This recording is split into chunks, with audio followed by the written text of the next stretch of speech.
sweet, fruity, full.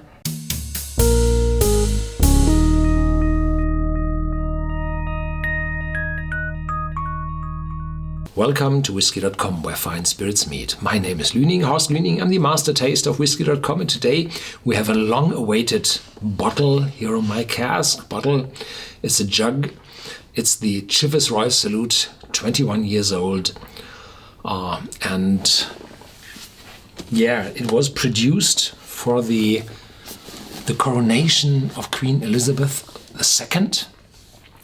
And this was in 1953, I think. Yeah. And I thought, well, she was 21 years old at her coronation, and therefore there are 21 guns to the celebration. Oh no, completely wrong. I looked it up, and well, there are in every harbor of the recoaling stations of the British Empire, there had been a time gun, and they shot a gun at 11 or 12, depending on the harbor where you were.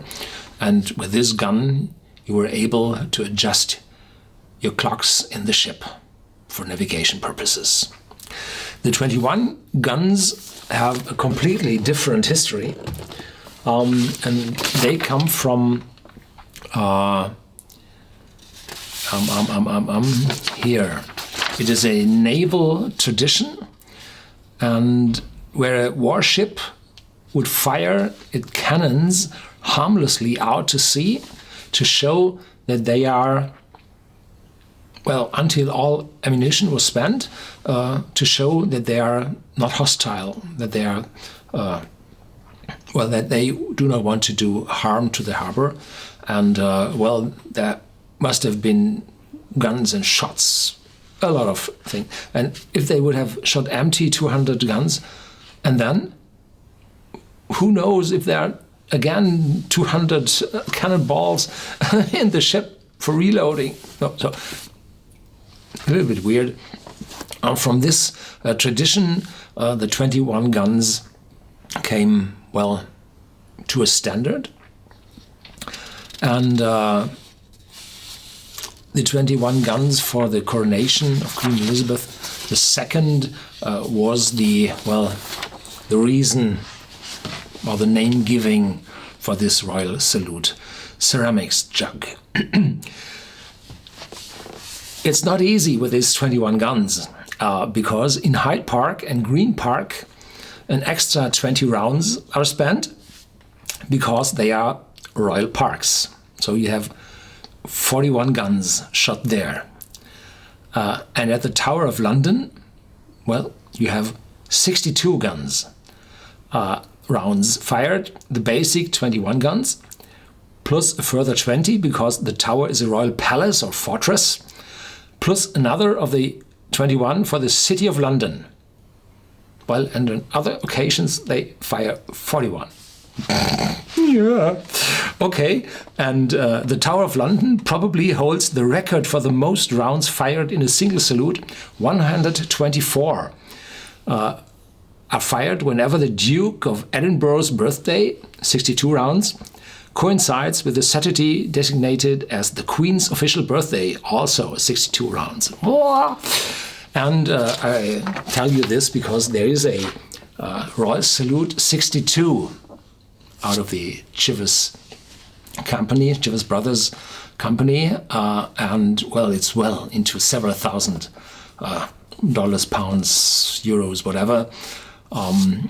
So I would be happy to receive a small sample of this one to have a tasting here for the 62.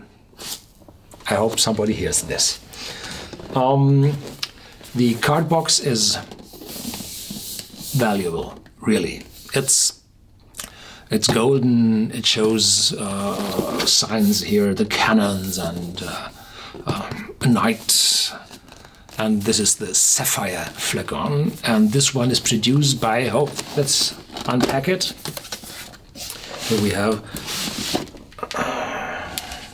it looks beautiful.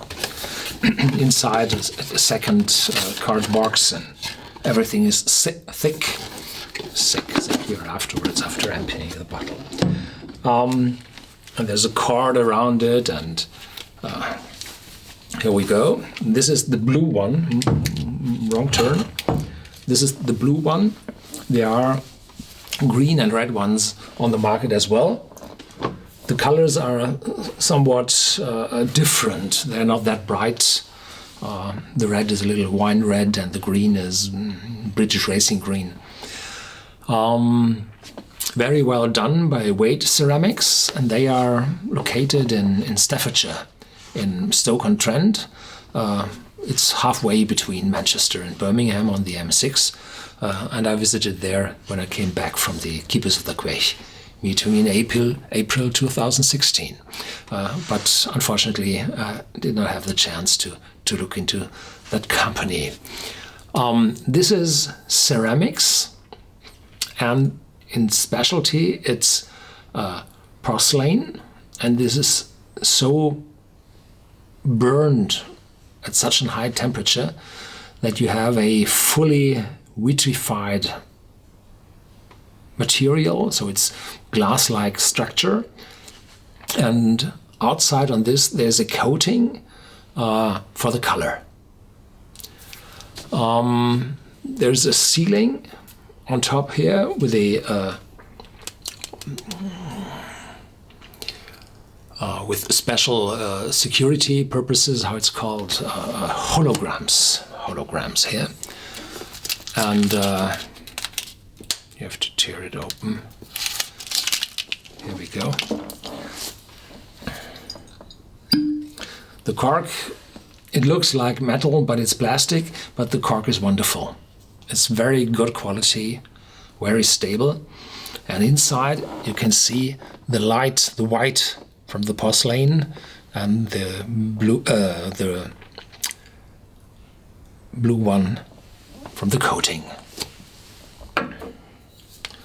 It's only 40%, so it's for the masses. They do not want to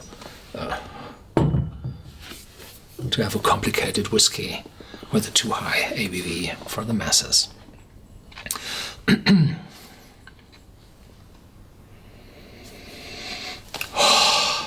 Sweet, fruity, full.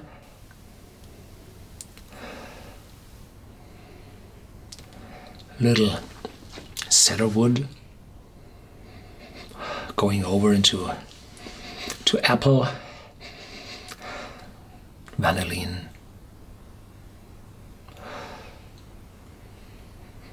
caramel, sweet, full, old. Yeah, some sherry influence, and probably in the back a very little smokiness.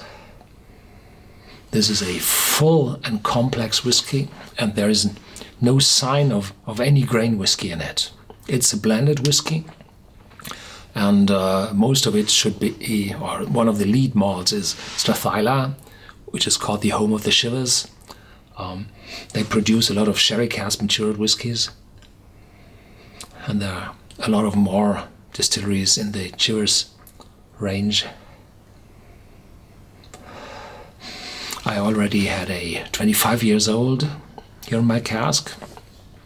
It was a wonderful piece. I didn't give it away. I kept it for myself, and my friends came to me. Yeah.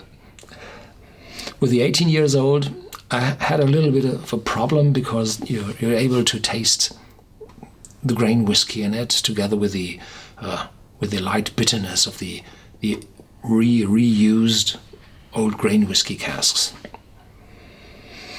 This smells wonderful.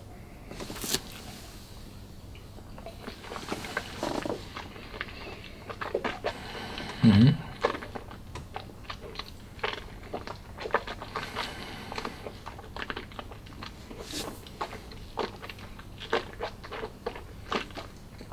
Full impact oranges, juice oranges, a little nuttiness appearing, A little spiciness on my tongue. Well, 21 years old with the oakiness. Rich, full, and in the end, yeah, the oak turns to a slight bitterness, like milk coffee. So not too intense, but tasteable. The aftertaste quite long, intense, fading spiciness. Yeah.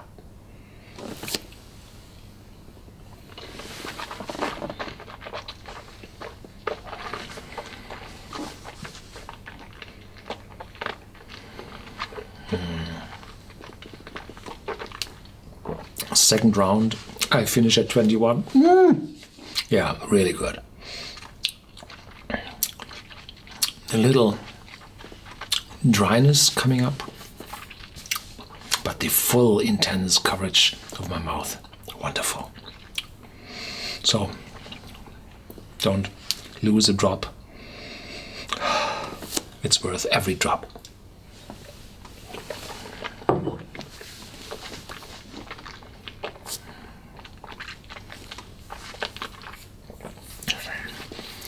I've seen some miniatures out in the market, I think 10, 15 years ago. I have no idea if they are still on the market.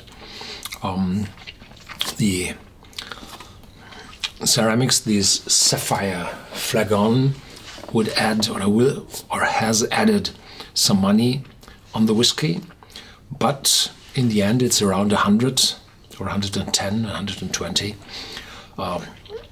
But I think it's worth the money.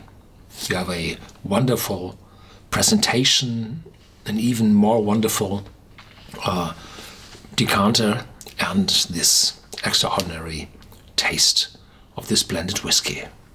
Yeah, I like it very much. Thank you very much for watching. Stay tuned, there's more to come, and feel free, as always, to add your comments in our whiskey database on Whisky.com.